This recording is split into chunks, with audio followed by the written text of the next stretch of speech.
हज़रत अबू बकर सिद्दीक का ज़माना था तो एक शख्स मुल्क के शाम का रहने वाला, बड़ा कर्जा चढ़ गया उस पे, तो वो हज़रत अबू बकर सिद्दीक के पास आया, कहने लगा आप अमीर भी हैं और अमीर भी हैं, दोनों बातें। एक अमीर ये है कि मुसलमानों के सरबराह हैं, और दूसरा अल्लाह ने आपको माल और दौलत भी अता फरमाया है, तो मेरे ऊपर कर्जा चढ़ गया है तो मेहरबानी फरमाए। वो कहता है हज़रत सिद्दीक अकबर ने मेरा हाथ पकड़ा, घर के अंदर ले गए। बाहर से दरवाज़ा बड़ा आला था, लेकिन घर के अंदर गया तो चारपाई भी कोई नहीं थी, खजूर की चटाइयाँ बिछी हुई थी, खजूर की छाल की, और वो भी फटी हुई। फरमाते सैयदना सिद्दीक अकबर ने बिठा लिया मुझे, और मुझे कहने लगे यार तुझे एक अजीब बात ना बताऊं? तो बताइए। फरमाने लगे 3 दिन हो गए मैंने अनाज का दाना भी नहीं खाया, खजूर के ऊपर गुजारा कर लेता हूँ मैं, आजकल हालात मेरे ठीक नहीं है। लगा जी फिर मैं क्या करूं? तो आप फरमाने लगे तो उस्मान गनी के पास जा। किसके पास? शख्स कहने लगा जी मुझे तो बहुत सारे पैसे चाहिए। तो आपने फरमाया तेरी सोच वहां खत्म होती है जहां से उस्मान की सखावत शुरू होती है। तेरी सोच वहां तू जो सोचता है ना इतने मिलेंगे, तेरी खत्म होती है सोच जहां से उस्मान की सखावत शुरू होती है। तू जा। कहने लगा जी आपका नाम लूं? फरमाया जरूरत ही नहीं पड़ेगी।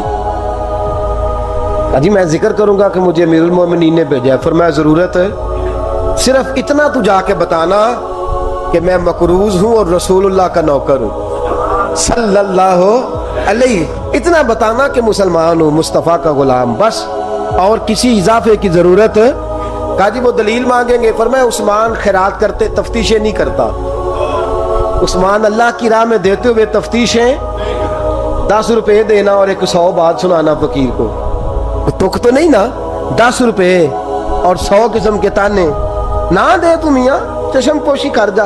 तुझे किसने इजाजत दी टटोलने की, ठोलने की और क्रोधने की? ये हाल अगर तेरे साथ किया जाए, रब अगर तुझे टटोल के दे तो तेरा क्या बने? रब करीम अगर तुझे टटोल के दे के पहले बता नमाजें कितनी पड़ी हैं, सवेरे उठता है कि नहीं, तो तेरा क्या हाल होगा? तू टटोलता फिरता है 10 रुपए देने के लिए। हजरत उस्मान गनी की आदत नहीं। वो शख्स कहता है मैं चला गया, पूछता पुछाता दरवाजे पे पहुंचा, दरवाजे पे दस्तक दी तो हजरत उस्मान गनी के अंदर से बोलने की आवाज है, अपने बच्चों को डांट रहे हैं। कहते हैं और यार तुम लोग शहद के अंदर, दूध के अंदर शहद मिला के पीते हो, खर्चा थोड़ा कम करो, इतना खर्चा तुमने बढ़ा दिया है। तुम दूध के अंदर दूध भी मीठा, शहद भी मीठा, एक चीज खा लो को बीमार हो, 2-2 चीजें इस्तेमाल करते हो। कहते हैं मैंने कहा अबू बकर तो बड़ी बातें बता रहे थे, और इस किस्म के कई वाकयात हज़रत उस्मान गनी के साथ हुए। वो तो बड़ी बातें बता रहे थे और ये आदमी दूध शहद से लड़ाई कर रहा है, और मुझे कई हजार दिरहम चाहिए, दिनार चाहिए, मुझे दे देगा? फरमाते हैं अब वो डांट के बाहर आए, मैं दरवाजे पे था, आते ही कहने लगे मैं आया ना तो जब मैंने अस्सलामु अलैकुम कहा तो वो समझ गए मैं मुसलमान हूँ।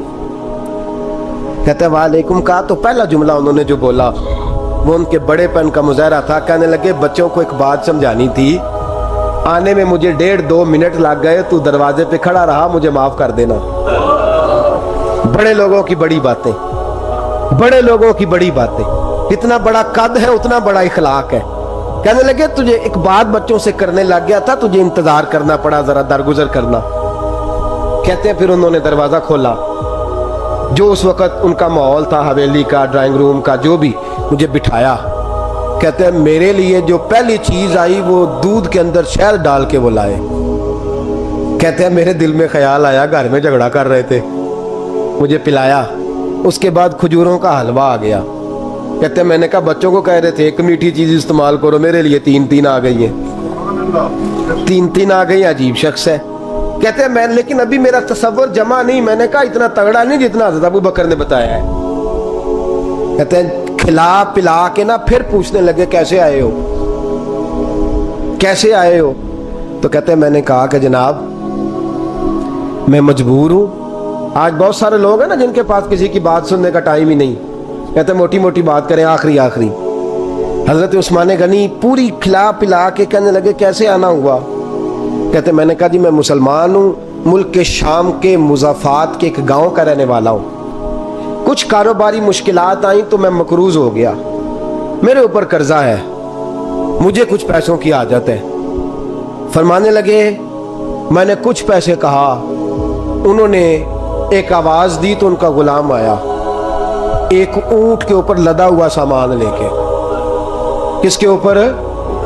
اونٹ کے اوپر۔ کہتا ہے مجھے 3000 اشرفیوں کی ضرورت تھی، میں نے بتایا نہیں 3000 چاہیے۔ اونٹ آیا تو حضرت عثمان غنی کہنے لگے اس اونٹ پر تیرے لیے، تیرے گھر والوں کے لیے میں نے کپڑے بھی رکھوا دیے، کھانا بھی رکھوا دیا اور 6000 اشرفیاں بھی رکھوا دیے، تو پیدل آیا ہے تو اب اونٹ لے کے جا۔ کہتے میں نے کہا حضور اونٹ واپس کون کرنے آئے گا؟ کہنے لگے واپس کرنے کے لیے دیا ہی نہیں تو تحفہ ہے، تو لے جا۔ کہتے میں کہاں سے چلا تھا ڈھونڈتا اور مدینے میں آیا، اور جب مدینے میں آیا تو پھر اللہ نے جھولی بھر کے عطا فرمایا۔ کہتے میری آنکھوں میں آنسو آ گئے اور میں نے کہا حضور آپ نے تو میری ضرورت سے کہیں بڑھ کے نواز دیا ہے، مجھے معاف کیجئے گا، میں سوچ رہا تھا کہ دودھ شاید پہ گھر میں لڑائی ہو رہی ہے۔ آپ فرمانے لگے رب نے جو مجھے پیسے دیے ہیں اس لیے نہیں دیے کہ میری اولادیں موج مستی کرتی پھرے، میرے مالک نے مجھے نوازا ہے تاکہ میں محمد عربی کی امت کی نوکری کروں صلی اللہ علیہ۔ یہ سخاوت کا حال۔ فرماتے میں نے نہیں بتایا کہ مجھے سیدنا صدیق اکبر نے بھیجا ہے۔ فرماتے میں دروازے تک گیا تو میں نے کہا شکریہ، جزاک اللہ، آپ کی مہربانی۔